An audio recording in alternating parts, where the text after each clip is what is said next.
Transformons la France au cœur de la région. On peut applaudir celles et ceux qui font que cette manifestation peut avoir lieu. Nos hôtesses d'accueil, pour la question de sanitaire, qui sont des questions toujours prégnantes aujourd'hui. Donc bienvenue pour cette première table ronde.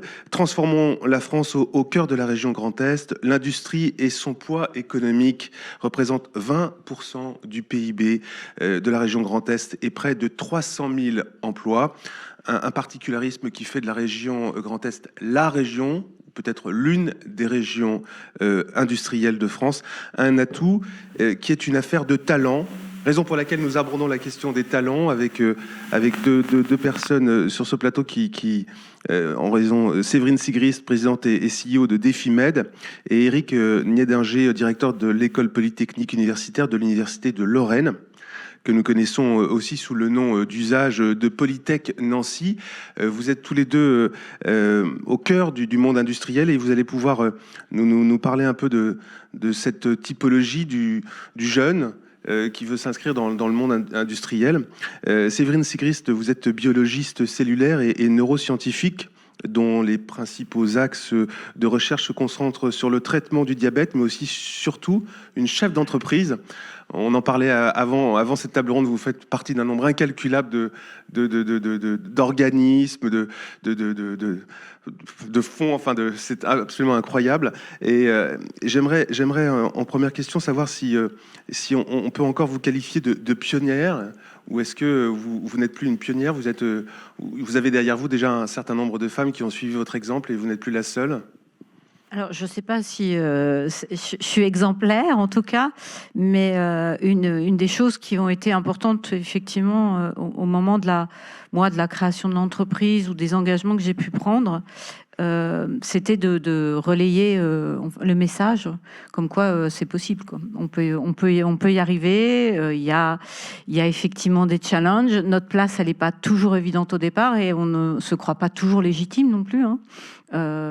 Continuer au départ dans un doctorat de sciences, aller s'orienter sur de la recherche pointue avec l'ambition de créer une entreprise, d'apporter des vraies solutions pour les patients.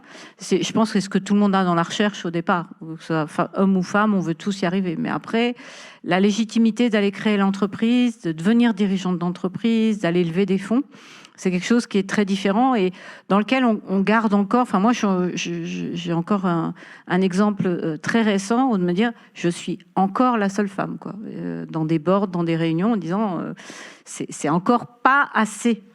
Mais vous n'êtes plus la seule femme, on le voit autour de nous et on peut saluer ces dames qui sont avec nous et qui font la force de l'industrie ici en région Grand Est. Je vais me permettre de donner la parole à Éric Niedinger. Vous êtes également chercheur, vous avez étudié l'architecture des réseaux de communication et avez pris la tête de Polytech Nancy en 2018. Vous souhaitez, c'est ce que vous m'avez dit, redorer le blason de l'industrie. C'est un secteur qui n'attire pas, en tous les cas pas les jeunes. Ils considèrent ces métiers souvent comme des sous-métiers, c'est ça ? J'irai pas jusque-là, là vous êtes quand même assez agressif dans vos propos. Non, effectivement, si on considère un petit peu la typologie des écoles d'ingénieurs, effectivement, il y a des domaines qui attirent peut-être plus que les domaines purement industriels. Au sein des écoles Polytech, il y a effectivement une centaine de spécialités, donc qui couvrent vraiment tous les champs et tous les domaines possibles. Et c'est vrai que les domaines purement industriels ont beaucoup plus de mal à recruter. Nous, on a du mal à recruter des élèves, alors que les entreprises sont en demande, en fait, d'ingénieurs. Et en fait, il y a effectivement un grand écart qui s'est établi. Et l'objectif qu'on se fixe dans nos écoles, c'est effectivement d'essayer de rétablir cet écart en allant sensibiliser en fait les jeunes au plus tôt dans les collèges, lycées, etc., pour les amener vers des carrières scientifiques. On va parler des solutions que vous souhaitez apporter, en tous les cas pour sensibiliser les jeunes, pour les amener, que ce soit les jeunes femmes ou les jeunes en général, vers les métiers de l'industrie. Mais revenons-en au constat. En 1998, il y avait 6% de jeunes femmes au sein de Polytech Nancy et près de 20% depuis 2016. Ça évolue, les résultats de Parcoursup, enfin, parlez-nous du concours que vous lancez. Est-ce que vous voyez les choses positivement? Est-ce que le constat, est-ce qu'il y a une évolution quand même qui se fait? Il y a une évolution, c'est pas suffisant, voilà, c'est clair. On a l'impression d'être arrivé un petit peu à un plafond de verre aux alentours des 20%. Comme je le disais tout à l'heure, vous allez dans une école d'agronomie, vous allez trouver 80% de jeunes filles. Et par contre, dans nos écoles plutôt orientées sur les secteurs industriels, on a un peu plus de mal, effectivement, à attirer des jeunes femmes, à trouver des métiers qui leur donnent du sens, à faire en sorte qu'elles comprennent, qu'elles s'autodéterminent, en fait, sans s'interdire, en fait, de faire des études scientifiques. C'est ça le problème, en fait. C'est-à-dire qu'il y a un petit mur qui apparaît, qui est psychologique, hein, et donc il faut travailler sur les stéréotypes de genre. Et dès le plus jeune âge, au niveau de la terminale, au niveau du lycée, c'est déjà trop tard. Un verrou psychologique, c'est ce que vous vouliez également mettre en avant. Je rappelle que vous êtes récipiendaire du prix Irène Joliot-Curie dans la catégorie Parcours Femmes Entreprises pour l'ensemble de vos activités. Est-ce que là aussi, on va parler des prix, des parcours que vous proposez, de l'accompagnement, des mentorats que vous réalisez. Il y a un verrou psychologique qui est en cours aujourd'hui? Alors, il y a un verrou psychologique, moi je l'ai eu. Hein. Je pense qu'aucun homme se pose réellement la question qu'on se pose, nous, en tant que femmes. Est-ce que je suis légitime? Est-ce que je vais y arriver? Et est-ce que je vais arriver à concilier ma vie personnelle et ma vie professionnelle? Personnellement, je suis maman de 3 enfants. Quand j'ai créé l'entreprise, j'ai eu mon 3e enfant en même temps. Donc la question se pose, elle se pose beaucoup moins effectivement sur les hommes, et on a un devoir. Alors moi, c'est un devoir que j'ai eu chez mes enfants, dont j'ai une fille, et en tant que femme, de pouvoir dire aux femmes, mais enfin, vous allez y arriver, quoi. Comme tout le monde, vous allez y arriver. La charge qu'il y a, elle doit être répartie. Quand on est 2 à travailler, il faut qu'on le fasse à 2. Ça se discute ensemble, mais cette question, elle est très féminine, et elle y est encore. Moi, j'ai participé à pas mal de réunions ou de groupes où justement on a l'ambition de promouvoir l'entrepreneuriat, l'investissement féminin dans tout ce qui est entreprise, etc. Et c'est pas encore le cas. Je fais partie d'un groupe de dirigeants d'entreprise. On est 4 sur 25. C'est 4 femmes, c'est peu. Et je pense que c'est le verrou psychologique, il est toujours là, et que on a un devoir effectivement dans les enseignements dès le plus jeune âge de le faire, mais on a un devoir en tant que parents aussi de pouvoir dire à nos enfants, qu'on ait des filles ou des garçons, que les portes vous sont ouvertes. Le système aujourd'hui ne bloque pas les femmes. Je pense que les femmes se bloquent encore elles-mêmes de pouvoir y aller.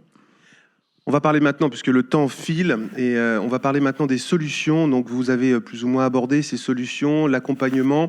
On voit déjà qu'il y a des cas pratiques. Par exemple, pour les jouets, il faut arrêter de genrer les jouets, par exemple liés au métier de l'industrie. Il faut arrêter de voir les garçons toujours habillés sur les tractopelles ou que sais-je. Est-ce que là aussi, il y a une question d'attirer les jeunes filles vers les métiers scientifiques et techniques dès le parcours scolaire, dès le collège, c'est bien ça? Ouais, nous, mais entre autres, comme beaucoup d'autres écoles, effectivement, on a mis en place un certain nombre de manifestations, d'événements réguliers. La semaine prochaine, par exemple, on aura le prix Caroline Aigle, en hommage à la pilote d'avion qui est décédée prématurément. Et comme on travaille beaucoup avec la base aérienne de Toulouse, effectivement, on fait un prix avec des lycéens, collégiens, essentiellement orientés vers les jeunes filles. Mais pas uniquement, parce qu'il ne faut pas non plus tomber dans un sectarisme qui irait à l'encontre de ce qu'on recherche. Oui, parce que j'ouvre une parenthèse, il n'y a pas uniquement la question du genre, mais il y a aussi la question de la région et du territoire d'origine. Il y a également une sorte de ségrégation qui s'opère du fait de l'origine territoriale de l'étudiant. Là aussi, il faut casser ces barrières-là. Mais revenons-en à ce prix que vous proposez, à cet accompagnement. Il y a le prix Caroline Aigle, et il y a également la journée Émilie du Châtelet. Parlez-nous de ces 2 manifestations que vous réalisez auprès de Polytech Nancy. Alors ce sont 2 parmi d'autres, bien sûr, bien entendu, et on travaille effectivement avec la CDFI, on travaille avec la CGE, toutes les associations d'écoles, que ce soit au niveau du collégium, de la région, etc., pour développer ce genre de manifestation. L'objectif, c'est effectivement de faire des concours des concours thématiques, en fait, où on fait réfléchir des jeunes filles sur un sujet donné qui a trait aux sciences et à l'implication des sciences et à l'histoire des femmes qui sont impliquées aussi dans les sciences. Et ça, c'est quelque chose de fondamental parce qu'il y a beaucoup de femmes qui sont méconnues puisque finalement, elles ont été masquées quelque part par des hommes qui se sont mis un petit peu devant, des fois de manière avantageuse, alors qu'en fait, elles n'ont pas, je pense que c'est le problème, c'est l'autocensure. Et c'est ce qu'il faut essayer de casser comme barrière. Et c'est pour ça qu'il faut aussi amener les jeunes gens, les jeunes garçons, à travailler aussi là-dessus, parce que finalement, ça doit faire partie d'eux-mêmes et ça fait partie de la solution. Voilà. Il y a également un empêchement, vous parlez plus spécifiquement dans la bioproduction. Aujourd'hui, il y a une véritable carence d'attrait dans le milieu du médicament, puisque c'est votre secteur d'activité. Ce ne sont plus des métiers pénibles ou difficiles. Il faut là aussi revenir sur les journées de l'industrie qui ouvrent les portes des industries sont essentielles en cela. Est-ce que là aussi, puis vous me l'avez dit, et est-ce que vous aurez le courage de le répéter une nouvelle fois devant des chefs d'entreprise, vous m'avez dit que les femmes avaient des qualités que les hommes n'avaient pas dans la tenue de leur activité, dans le soin qu'elles apportaient à leur tâche. Est-ce que vous soutenez ces propos? Alors oui, d'abord, en tant que dirigeant d'entreprise, il y en a très peu, mais en général, c'est des entreprises qui s'en sortent plutôt pas mal. Donc ça, c'est les chiffres. Merck, la dirigeante, c'est une femme aujourd'hui, puisqu'on parle de Merck. Si on prend une autre industrie régionale qui est Cuisine Schmitt, c'est une femme. Et c'est des femmes... Nous allons recevoir Madame Leitzgen. Voilà, des femmes fortes, des femmes de caractère et des femmes qui, dans un milieu d'hommes, s'en sortent vraiment bien. Et effectivement, je pense que elles sont capables. Quand vous avez bioproduction, je pense que c'est un sujet, il y a production dedans. Et donc, il y a le côté très industriel de la bioproduction. Moi, j'ai visité notamment Synerlab, une très belle entreprise qui est localisée à Erstein. Il y a très peu de femmes aussi dans la production. Vous voyez le métier, bon, c'est pas un métier, c'est pas de la sidérurgie, quoi. C'est un métier qui a ses raisons d'être. Et je pense qu'il y a encore un travail considérable à faire. Mais on a un travail aussi de carence parce que ces métiers ne sont pas assez couverts. Donc les formations, elles sont en train de se mettre en place. On est sur des nouveaux métiers et je pense que la femme aura une place essentielle dans ce métier, dans la qualité qui devra être fournie sur le sujet. Ouais. Une formation qui n'est pas uniquement universitaire, qui peut également être une formation continue. On va recevoir Monsieur Hassler de la CCI. C'est une des missions des CCI que d'accompagner les jeunes dans la formation continue. Il y a l'association Elle Bouge qui indique qu'il est important de valoriser auprès des jeunes femmes les parcours dans les métiers techniques de la transition écologique. La biotech, tout ce qui a à voir avec la French Tech, ce sont des métiers d'avenir qui là, peuvent apporter un intérêt ou un attrait. Parlez-nous de ces métiers d'avenir. Ces métiers d'avenir, alors là, on est en plein dedans, puisqu'effectivement, dans le cadre du plan France 2030, il y a un certain nombre d'amis qui ont été déposés.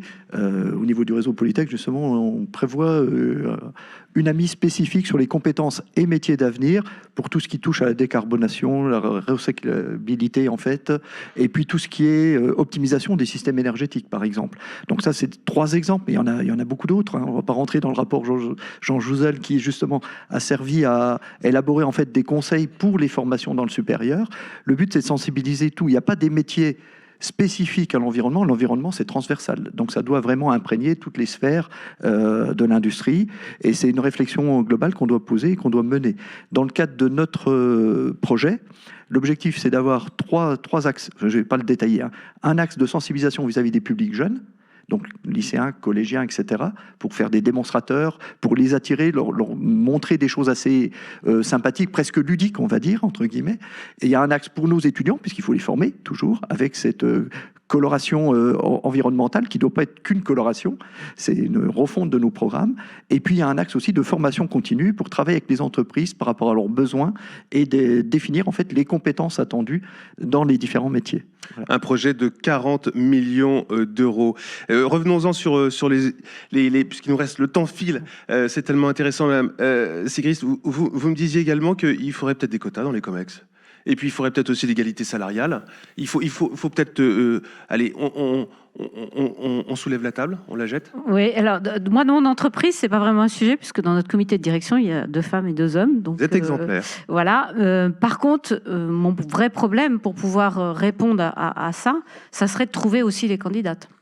Là, on en revient. C'est dans mon entreprise, c'est pas vraiment un problème. Mais par exemple, je suis en salarié globalement à 30 femmes pour soit 30% pour 70% d'hommes. Et donc, c'est parce que je ne trouve pas les profils. C'est pas, ils seraient aussi bien s'ils arrivaient, s'ils étaient de qualité. Je recrute pas non plus en me disant qu'il faut absolument une femme. Je veux dire, il faut le poste et je manque clairement de profil sur le sujet. Mais je ne demande que ça. Et l'égalité salariale? Alors, l'égalité salariale, c'est pareil, pas de sujet dans mon entreprise, hein, évidemment, mais ça, c'est un autre sujet, effectivement, qui est tout aussi important. On parle encore, telle année, une femme a travaillé, le salaire d'une femme est largement inférieur à celui des hommes. On est encore à du 20%, ce qui est absolument, pour moi, illogique quand on sait qu'on a des conventions collectives, que les conventions collectives répondent à des niveaux de salaire dans lesquels on devrait être dans les clous. Donc moi, en tant que dirigeant d'entreprise, je ne comprends pas comment c'est possible. Les cordées de la réussite également. Un mot, monsieur Denergé, pardon. Je voulais simplement rajouter que dans le monde universitaire de l'enseignement et de la recherche, il y a quand même eu des progrès nets depuis un certain nombre d'années. Et donc, on peut espérer que ça va insuffler aussi le même mouvement dans les entreprises. Voilà. Soyons positifs, le verre à moitié plein. Merci Eric Nédinger, directeur Polytech Nancy, et Séverine Sigris, présidente et CEO de Defimet, de nous avoir accompagnés sur cette table ronde dédiée aux talents de demain. Comment préparer l'avenir et féminiser les filières industrielles? Nous nous retrouvons dans quelques instants pour aborder la question non moins cruciale de l'énergie. Merci à vous. Merci.